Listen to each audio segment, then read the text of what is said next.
Hello दोस्तों, राम राम सभी को। मैं कनिका आज आपको फिर से रामायण का पाठ सुनाऊंगी। कल भी आपको रामायण का पाठ सुनाया था। जिसने भी सुना उनको अगर अच्छा लगा तो प्लीज़ मेरे चैनल को लाइक और सब्सक्राइब करो और मेरे चैनल को ज़्यादा से ज़्यादा शेयर करो। रामायण का पाठ पढ़ना मुझे बहुत अच्छा भी लगता है और सुनाना भी अच्छा लगता है, इसलिए मैं आप सभी को रामायण का पाठ पढ़कर सुनाऊंगी। आइए दोस्तों, अब हम कल से आगे का पाठ शुरू करते हैं। चलो आज की शुरुआत करते हैं।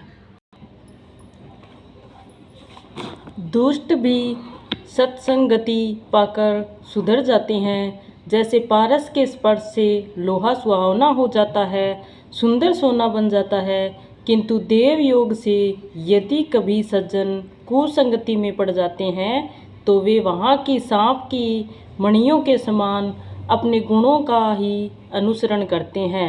अर्थात जिस प्रकार सांप का संसर्ग पाकर भी मणि उसके विष को ग्रहण नहीं कर सकती तथा अपने सहज गुण प्रकाश को नहीं छोड़ती, उसी प्रकार साधु पुरुष दुष्टों के संग में रहकर भी दूसरों को प्रकाश ही देते हैं। दुष्टों का उन पर कोई प्रभाव नहीं पड़ता। ब्रह्मा, विष्णु, शिव, कवि और पंडितों की वाणी भी संत महिमा का वर्णन करने में संकुचाती है। वह मुझसे किस प्रकार नहीं कही जाती। जैसे साग तरकारी बेचने वाले से मणियों के गुण समूह नहीं कहे जा सकते। मैं संतों को प्रणाम करता हूँ जिनके चित्त में समता है, जिनका न कोई मित्र है और न शत्रु है। जैसे अंजलि में रखे हुए सुंदर फूल, जिस हाथ से फूल को तोड़ा और जिसने उनको रखा, उन दोनों ही हाथों को समान रूप से सुगंधित करते हैं। वैसे ही संत शत्रु और मित्र दोनों का ही समान रूप से कल्याण करते हैं। संत सरल हृदय और जगत के हितकारी होते हैं। उनके ऐसे स्वभाव और स्नेह को जानकर मैं विनय करता हूँ। मेरी इस बाल विनय को सुनकर कृपा करके श्री राम जी के चरणों में मुझे प्रीति दे। अब मैं सच्चे भाव से दुष्टों को प्रणाम करता हूँ, जो बिना ही प्रयोजन अपना हित करने वालों के भी प्रतिकूल आचरण करते हैं। दूसरों के हित की हानि ही जिनकी दृष्टि में लाभ है, जिनको दूसरों के उजड़ने में हर्ष और बसने में विषाद होता है, जो हरि और हर के यश रूपी पूर्णिमा के चंद्रमा के लिए राहु के समान है। अर्थात जहाँ कहीं भगवान विष्णु या शंकर के यश का वर्णन होता है, उसी में वे वादा देते हैं और दूसरों की बुराई करने में सहस्त्र बाहु के समान वीर है, जो दूसरों के दोषों को हजार आँखों से देखते हैं और दूसरों के हित रूपी घी के लिए जिनका मन मक्खी के समान है। अर्थात जिस प्रकार मक्खी घी में गिरकर उसे खराब कर देती है और स्वयं भी मर जाती है, उसी प्रकार दुष्ट लोग दूसरों के बने बनाए काम को अपनी हानि करके भी बिगाड़ देते हैं। जो तेज दूसरों को जलाने वाले ताप में अग्नि और क्रोध में यमराज के समान है, पाप और अवगुण रूपी धन में कुबेर के समान धनी है। जिनकी बढ़ती सभी के हित का नाश करने के लिए केतु पुच्छल तारे के समान है और जिनके कुंभ कर्ण की तरह सोते रहने में ही भलाई है। जैसे ओले खेती का नाश करके आप भी गल जाते हैं, वैसे ही दूसरों का काम बिगाड़ने के लिए अपना शरीर तक छोड़ देते हैं।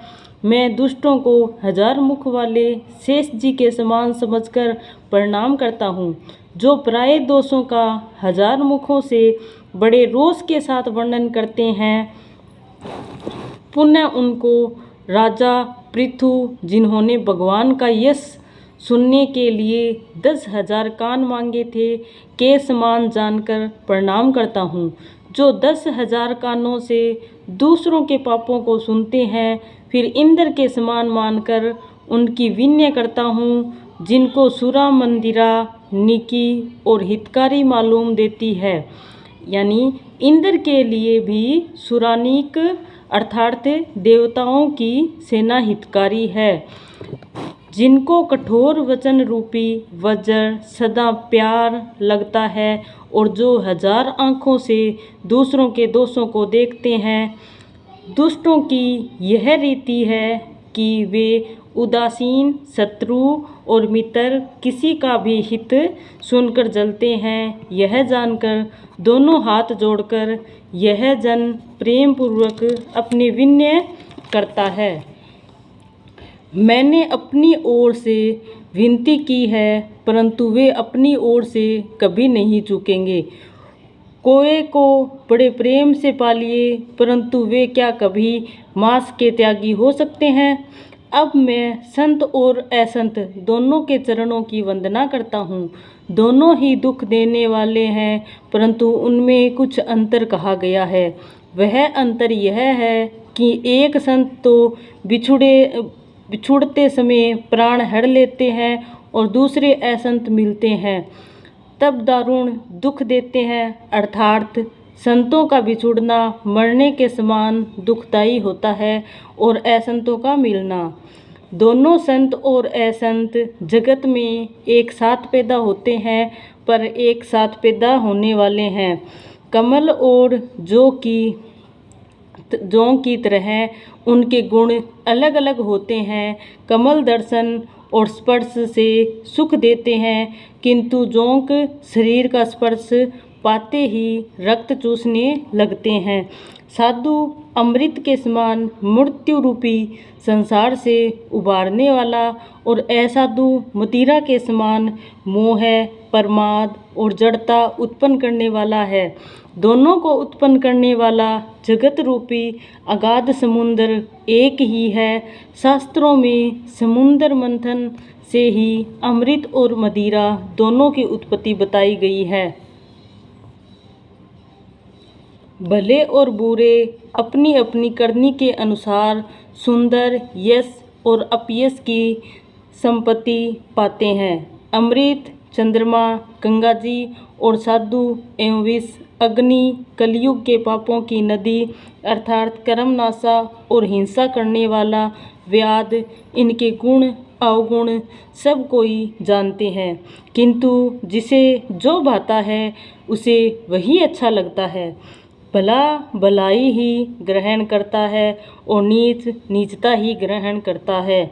अमृत की सराहना अमर करने में ही होती है और विष की सराहना मारने में ही है। दुष्टों के पापों और अवगुणों की और साधुओं के गुणों की कथाएं दोनों ही अपार और अथाह समुद्र है। इसी से कुछ गुण और दोषों का वर्णन किया गया है, क्योंकि बिना पहचाने उनका ग्रहण या त्याग नहीं हो सकता। भले बुरे सभी ब्रह्मा के पैदा किए हुए हैं, पर गुण और दोष को विचार कर वेदों ने उनको अलग अलग कर दिया है। वेद, इतिहास और पुराण कहते हैं कि ब्रह्मा की यह सृष्टि गुण अवगुणों से सनी हुई है। दुख, सुख, पाप, पुण्य, दिन रात, साधु असाधु, सुजाति कुजाति, दानव देवता, ऊंच नीच, अमृत विष, सुजीवन मृत्यु, माया ब्रह्मा, जीव ईश्वर, संपत्ति दरिद्रता, रंक राजा, काशी मगध, गंगा कर्मनाशा, मारवाड़ मालवा, ब्राह्मण कसाई, सर्वग नरक, अनुराग वैराग्य, ये सभी पदार्थ ब्रह्मा की सृष्टि में है। वेद शास्त्रों के उनके गुण दोषों का विभाग कर दिया है। विधाता ने इस जड़ चेतना विश्व को गुण दोष में रचा है, किंतु संत रूपी हंस दोष रूपी जल को छोड़कर गुण रूपी दूध को ही ग्रहण करते हैं। विधाता जब इस प्रकार का विवेक देते हैं तब दोषों को छोड़कर मन गुणों में अनुरक्त होता है।